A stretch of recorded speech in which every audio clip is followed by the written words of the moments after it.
E चलन 100% रद्द व्हावं या मागणीसाठी गेल्या 5 दिवसांपासून कोल्हापूरमध्ये आरटीओ ऑफिस समोर प्रदीप राठोड यांचं आमरण उपोषण चालू आहे।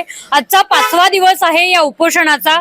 त्याच्यासाठी निमित्त आहे जे ई चलन आहे ते 100% रद्द व्हावं, ई चलन लागू होऊ नये या मागणीसाठी त्यांनी आंदोलन पुकारलेलं आहे।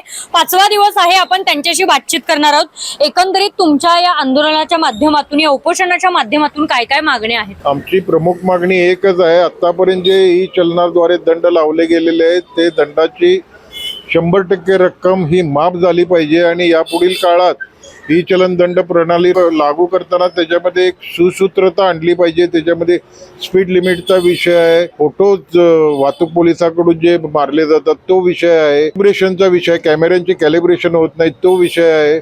या विषयावर पुढील ज्यामध्ये सुसूत्रता आणावी आणि आतापर्यंत लावलेले सर्व दंड पूर्णपणे माफ व्हावेत, ही आमच्या प्रमुख मागणी आहे। संबंधित जे काही अधिकारी आहेत, प्रशासन आहेत, यांच्याशी तुमचं काय बोलणं गेल्या 5 दिवसांमध्ये झालंय? त्याची पार्श्वभूमी थोडक्यात सांगतो। या विषयावर मी 11 मे रोजी याच मुद्द्यावर, ह्याच मागणीवर मी समस्त वाहतूकदारांच्या वतीने आमरण उपोषणाला बसलो होतो। त्यानंतर आपल्या जिल्ह्यातील सर्व लोकप्रतिनिधी भेट देऊन गेले, माझ्याशी फोनवर पण बोलले। पालकमंत्री आबिटकर साहेबांची आमच्या शिष्टमंडळाशी मीटिंग झाली, त्यांनी परिवहन मंत्र्यांशी संपर्क साधला, परिवहन मंत्री माझ्याशी बोलले आणि 17 मे रोजी मी ते उपोषण मागं घेतलं। त्यांनी 19 मेला मंत्रालयात मीटिंग लावली। आमची मंत्रालयामध्ये मंत्री महोदयांच्या बरोबर पालकमंत्र्यांच्या उपस्थितीत मीटिंग देखील झाली।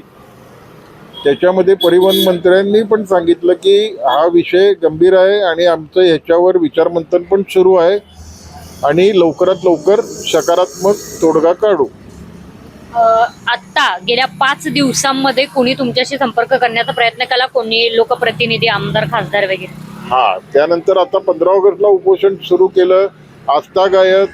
आजतागायत कोणी त्याची दखल दुर्दैवाने घेतलेली नाही आहे। तुमचं हे जे आंदोलन आहे अगदी आरटीओ ऑफिसच्या समोर आहे, आरटीओच्या काही लोकांनी याची काही दखल वगैरे घेतलेली आहे का, अधिकाऱ्यांनी वगैरे? परिवहन खात्याचे अधिकारी देखील कोणी इथं उपोषण स्थळी अजूनपर्यंत आलेले नाहीये।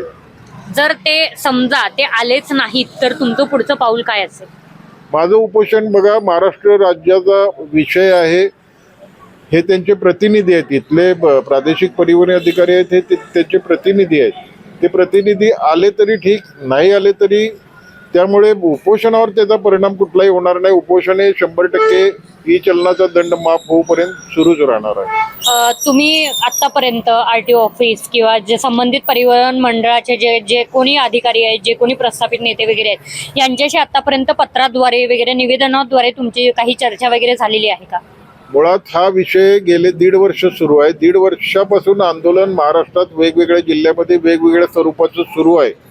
5 मार्च रोजी आझाद मैदानावर ज्या दिवशी महाराष्ट्राच्या वाहतूकदारांच्या वतीनं याच विषयावर धरणे आंदोलन झालं, त्यावेळी उद्योग मंत्र्यांनी त्यामध्ये मध्यस्थी करून एक कमिटी पण नेमली होती।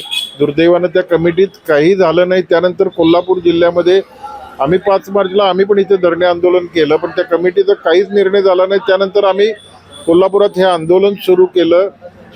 जवळजवळ सर्व लोकप्रतिनिधींना आम्ही निवेदन दिलेले आहेत। मान्य जिल्हाधिकारी, मान्य प्रादेशिक परिवहन अधिकारी यांना देखील निवेदनं दिलेले आहेत। गेले 15 दिवस तुम्ही जर बघत असाल तर आम्ही इथं घंटानाद आंदोलन केलंय, आम्ही जेल भरो आंदोलन केलंय, रस्ता रोको आंदोलन केलेलं आहे।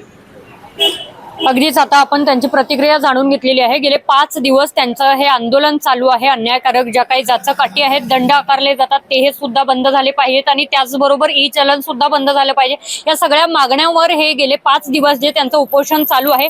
आतापर्यंत तरी शासकीय आरटीओ ऑफिसच्या बाहेर चालू असलेल्या या आंदोलनाला कोणीच जरी पाठिंबा दिला नसला, कोणीच आतापर्यंत त्यांच्याशी येऊन बातचीत जरी केली नसली, ना कुठला मंत्री, ना कुठला नेता, ना कुठला अधिकारी, मात्र येणाऱ्या काळात तरी कुणी यांच्याशी चर्चा साधतं का हे बघणं महत्वाचं आहे। कारण हा विषय फक्त कोल्हापूरपुरता मर्यादित नाहीये, तर हा विषय संपूर्ण राज्यभर आणि संपूर्ण देश मर्यादित आहे।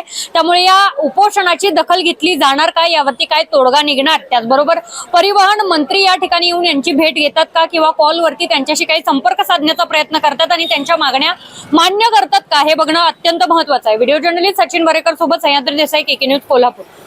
नवीन Suzuki e access electric scooter silent, smooth आणि स्टायलिश, आरामदायक सीट, डिजिटल फीचर्स आणि रोजच्या वापरासाठी परफेक्ट कम्फर्ट, एक चार्ज आणि शहरभर निश्चिंत राईड, कमी खर्च, शून्य प्रदूषण. आजच मोहिते सुझुकी कावळा नाका, मोहिते सुझुकी उद्यमनगर आणि मोहिते सुझुकी साने गुरुजी शोरूमला भेट द्या.